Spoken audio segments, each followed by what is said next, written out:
Next, we're going to be removing and replacing the rear fender. And the tool that you'll need is a Phillips screwdriver.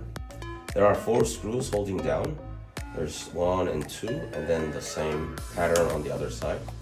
Yeah, so I'll go ahead and remove those screws. Just like that.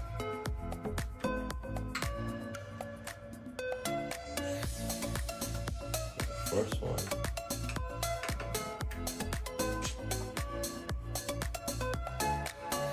Second.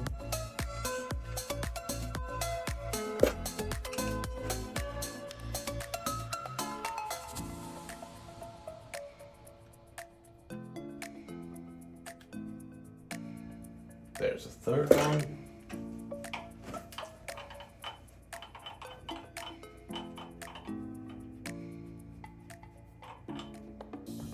And the fourth one. Yeah. There you go. And to install a rear fender, simply reverse the process. Yeah. Grab the screws.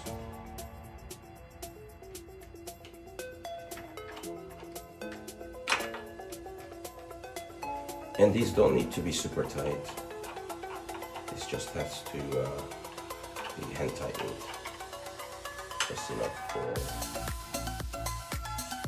it to sustain vibration.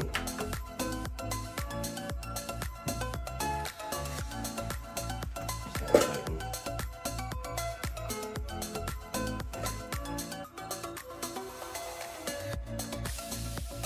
And the last screw.